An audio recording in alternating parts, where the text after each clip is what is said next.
Welcome to the Captain's Log with me, Captain Christina Zamora from blogtrack.net. The Captain's Log is a podcast where I document my day and style it like a Star Trek episode. If you enjoyed the podcast, check out blogtrack.net where I have pictures, stories, and more. I hope you like this subspace transmission. This is an off-the-record transmission. I'm tired of being sick already. Tired of being tired. I'm not sure what I want to do, what I'm supposed to be doing, but I've grown impatient. I keep almost waiting for some outside intervention to occur. I suppose if I wasn't experiencing what I am, I wouldn't almost hope for a deus ex machina. I don't think that's how this goes. Like everything else, if I want out, I probably have to figure this out by myself. I guess a bit of my lacking energy can be attributed to depression. I'm not sure I agree with the bipolar diagnosis. I can have my high energy moments, but hell, I enjoy it.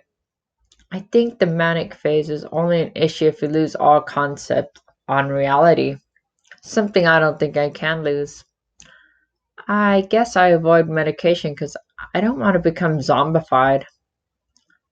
I heard that can happen when you take bipolar medication. I guess I miss being around actual people. Being connected online is nice, but you don't get hugs. You don't see the smiles or hear the laughter. If something is bothering you and you don't say anything, but your body language is screaming it, sometimes someone will notice it and come over there to comfort you. And maybe that's just what I need, is a lot of comforting. Sometimes I feel like a dog being led around with the understanding of within the understanding of each dog is a belief that they are doing things out of their own volition. Yet, in most circumstances, the domesticated dog is being led into their choices by their owner. Sure, within the scope of choices, there is some personality quirks that bleed through it all, but through all the training, but more or less, a dog is the product of their environment and a bit of slave to their DNA. Additionally, because dogs don't have higher cognitive abilities, they are unable to perceive the goals or methods of their trainer. If the dog learns to associate raising its hand with receiving attention or another form of reinforcement, it will raise its hand when prompted in order to get its reinforcement.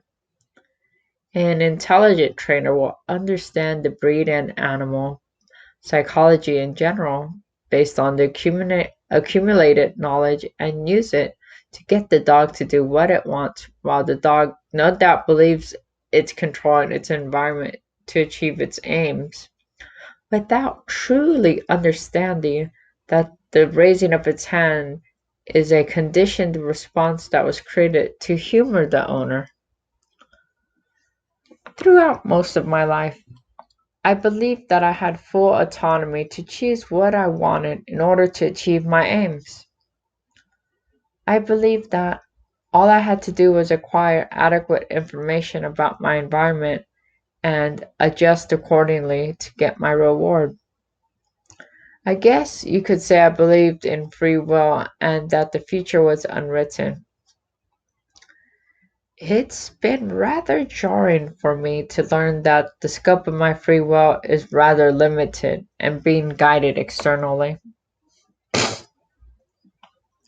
To know that I've been outmaneuvered at every step, but also in a very specific way for what is ultimately my benefit, in a way that is better than what I would have chose. It does make me feel rather animalistic, I suppose. I think of how a human can guide a dog to a better existence being domesticated than it would have were it allowed to be feral. Even if initially if allowed, the dog would choose to be feral, believing in its own ability and desiring its own freedom rather than control.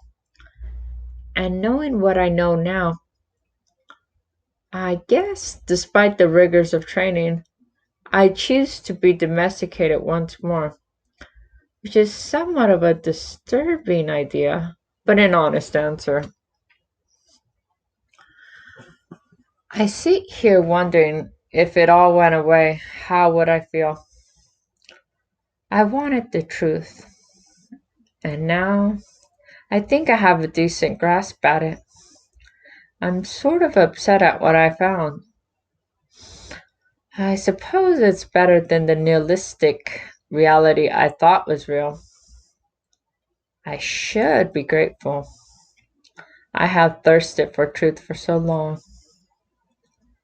But maybe I had hoped it would be more fun, more bending to my carnal desires as opposed to having to be calibrated for the needs of the universe. Is it wrong to want all the good and none of the bad? I suppose it's disingenuous to ask that. The bad helps us appreciate the good, and well, I would think at some point we asked to be free to do our own way, and it was given to us. We probably questioned the rules, and so this place, Earth, existence, is a place to prove once and for all how it goes if isn't one ruler, but if everyone was given free reign. And it goes to shit, no matter how many simulations or various permutations.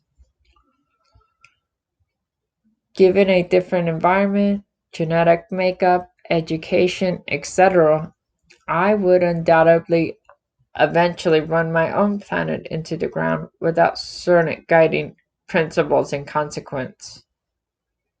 You win, okay? I suppose since I'm stuck here for now, I will try to make do with what is here, enjoy life, and try to improve things like I previously promised. I know it could be worse. Way, way, way, way worse. So go ahead and yank. I'll follow. Just rub my head every so often. Tell me I am a pretty cat. A good cat. Yes? Thanks. And that is this installment of the conclusion of this installment for Blog Trek. Thank you for joining me and listening in. I hope you liked the podcast. More to come.